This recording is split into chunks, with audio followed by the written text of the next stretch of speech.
Hello, friends. I hope this finds you well in whatever space and time you are, along with your loved ones.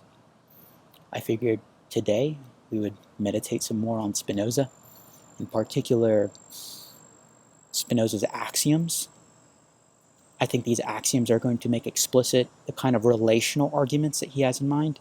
So, what I mean by relation is like you have A and you have B, and a relational argument is not about A or B as such, but rather about the relation that obtains between the two.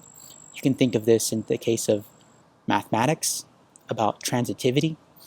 In part, why transitivity is on my mind as well is that I want to go to Euclid's Elements and think through some of the axioms or common notions therein, because they, I think, will be the model or exemplary idea that you should have in mind when reading Spinoza's axioms. So the axioms we're going to read are four, though the first two relate to one another very clearly, and the other two, 3 and 4, also relate to each other quite clearly. The first two, 1 and 2, are about relations, or relations of dependency, and 3 and 4 are about relations of causality. They're nevertheless sort of hinge or have the same logic as a kind of common notion as in the Euclid text.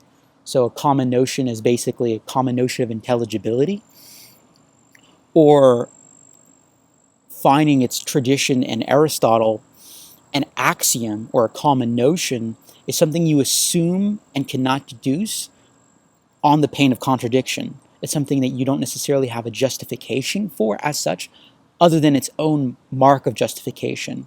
So in the case of like the law of identity, A is equal to A and it's not equal to not A. If one bypassed that, if one assumed that one could speak intelligibly about A being both A and also not A, one would perform a contradiction, and the dialogue, the possibility of that kind of investigation would be impossible. We would be talking nonsense, as it were. And so axioms or common notions are things we can't properly deduce. We're not going to go find out the law of identity in perception, in corporeality.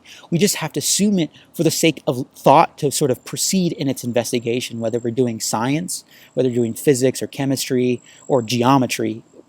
Geometry, as we will see, has its own kind of axioms that have to do with parts or the study of parts and wholes, which is basically mereology.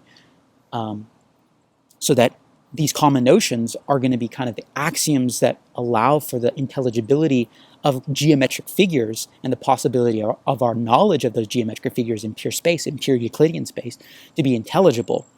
So they're not going to be axioms that one finds out in nature, as it were, but things that one assumes for the sake of this deductive content as one proceeds through, for example, Euclid's Elements, or in a similar way, and in almost an exact way, with Spinoza, where you have elements, that is to say definitions, and then those elements that forge relations, as it were, through the kind of axioms that Spinoza articulates, are going to yield deductive content, which in this case are going to be propositions, and these propositions are going to be related to one another in terms of relations of dependency, relations of causality.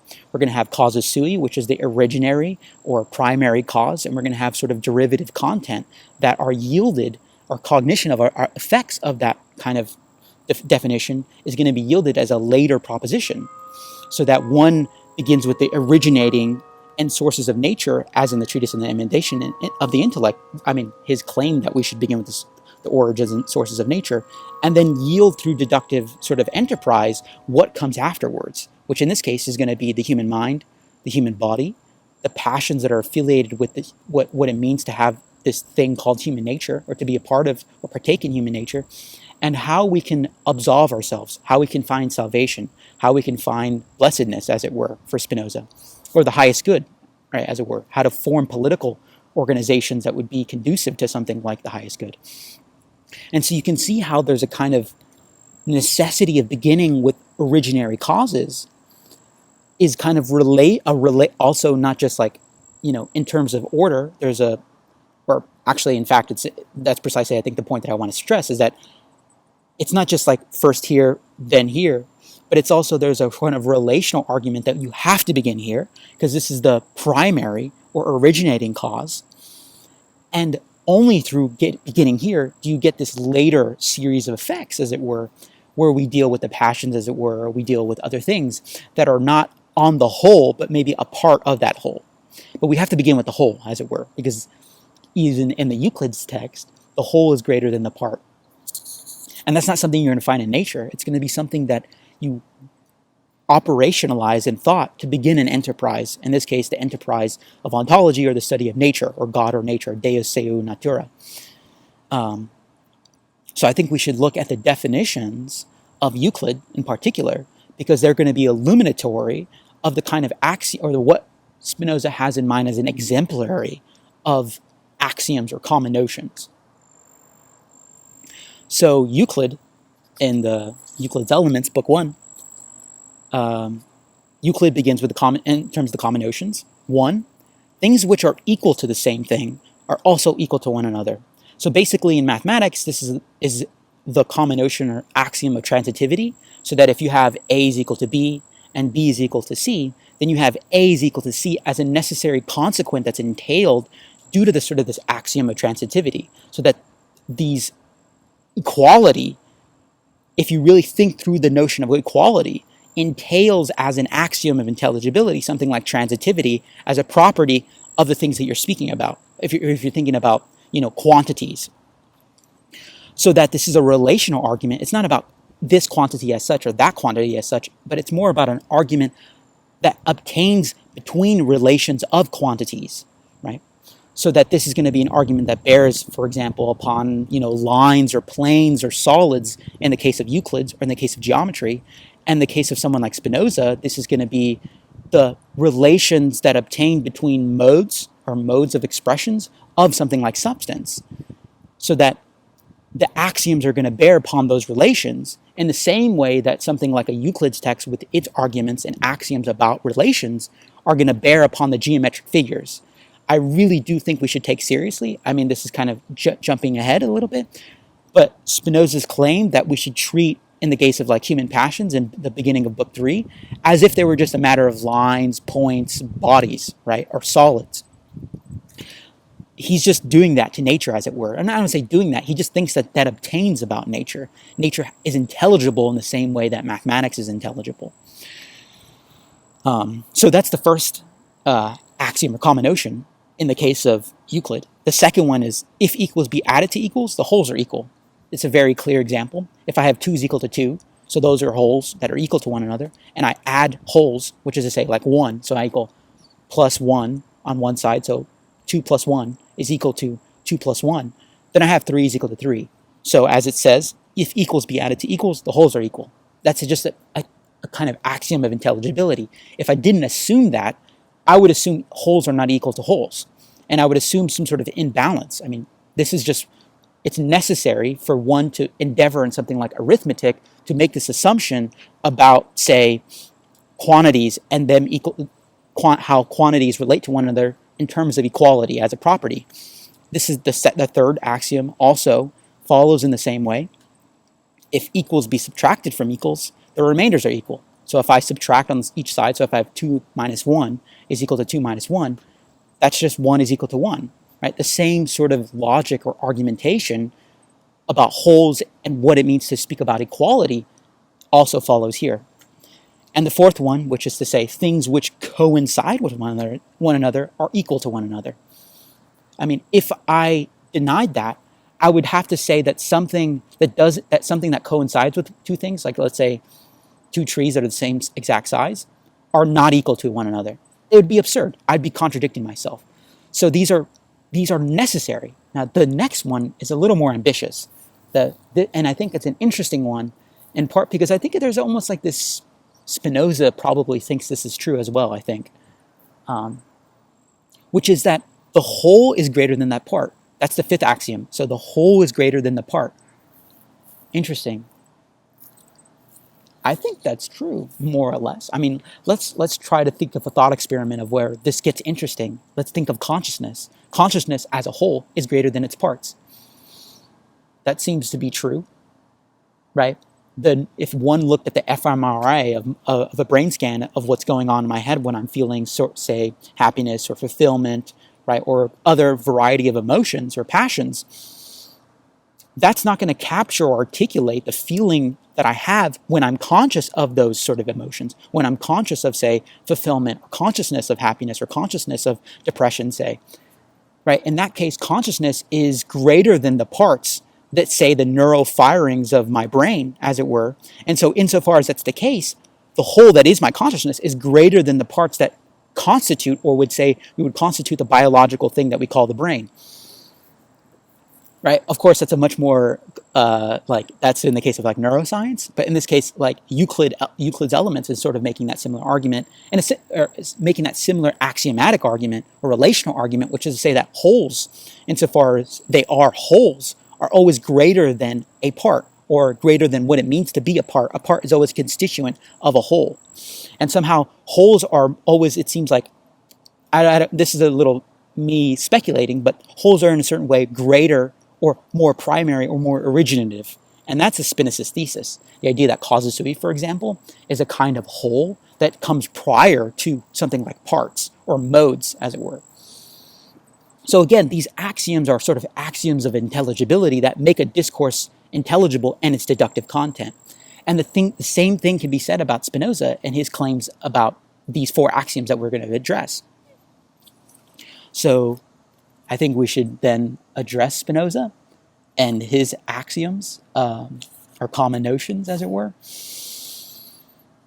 So the two first ones are really just entail, I don't want to say entail, but sort of making explicit his thought process about substance and modes, right? So axiom 1 and 2 sort of make the same argument, but one at the level of corporeality maybe, and the other at the level of thought or conception.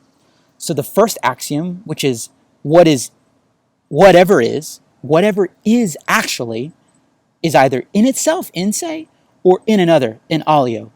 So, I mean, that's a properly disjunctive argument. We either have A or B. You're either A or you're B.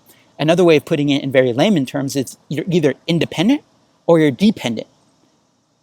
It just seems like if you denied that, then you would have to say that something is neither independent, which would be the opposite of dependence. And if you deny dependence as well, then you're saying it's independent.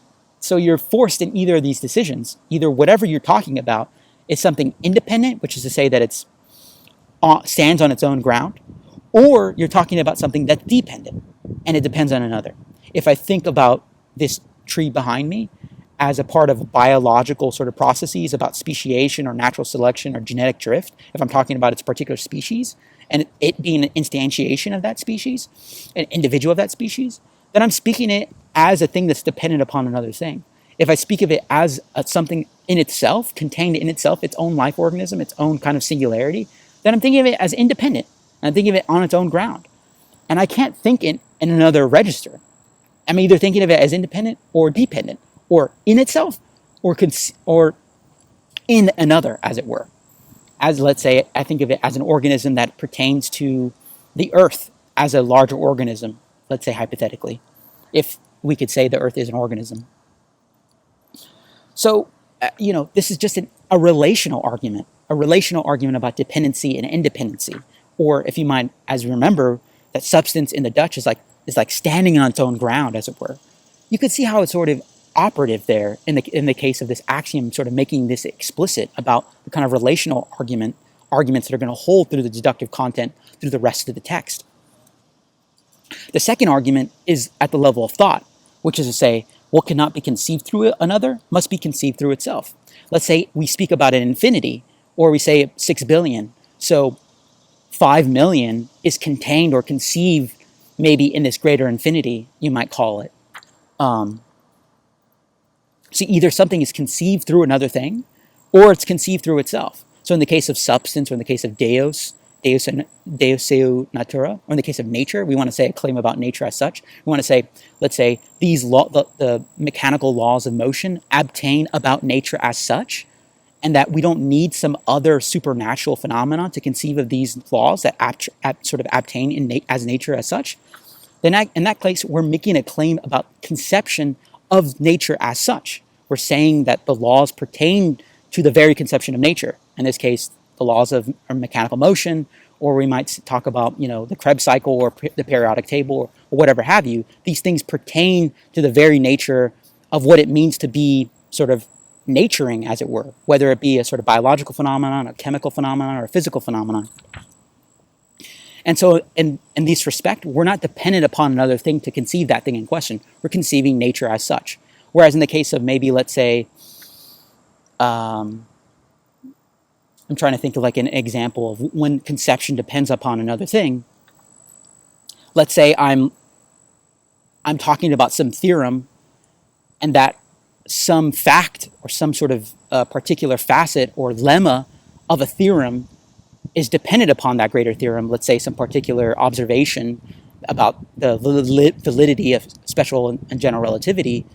Then that, insofar as it's going to be intelligible, insofar as that experiment is intelligible, insofar as it can conceive it as intelligible, is dependent upon the greater theorem that makes that observational phenomenon concretized, right? So that's why we usually think of the scientific method as sort of proposing a theorem that's going to have some explanatory power about how we should order and understand a particular experiential observation, and how that observation becomes intelligible and grounded through the theorem. Right, so that experiential observation is conceived through another, which is to say the theorem in question, where the theorem sort of stands on its own ground, as it were, of explanatory power and explains the actual thing in question, which is to say the observation or the experiential observation. So again, we're either run into either a thing is independent in conception or dependent on another thing in conception. It just follows on pain of contradiction that you have to assume these axioms as true, as it were. Now, the next set of axioms, which are the axioms about causality, also are relational in sort of or in kind of idea or inception by Spinoza. So he says in axiom 3, from a given determinate cause, the effect follows necessarily. And conversely, if there's no determinate cause, it is impossible for an effect to follow. This is the very logic of causality. Causes necessitate an effect. If a cause doesn't have an effect, it's not a cause. It's not intelligible to speak about a cause. If you define a cause as something, a cause, an antecedent to a consequent, you can't speak of a cause if there's no effect. And you can't speak of an antecedent if there's no consequent. It just is unintelligible to speak about these things. In this respect, this reveals the logic of Spinoza's argument a little bit about causa sui. Why he has to speak about causa sui? Because it would be absurd to speak about an uncaused cause. It would mean that there is some sort of, as it were, cause that doesn't have an effect in a certain way. But on pain of contradiction, you have to assume causes have effects. So in this case, causa sui is the cause of itself, is the effect of itself, entails itself, as it were. Anyways, this is to say that if you have fire, for example, it's going to lead to sort of charcoal or the leftover carbon from burning the wood, right?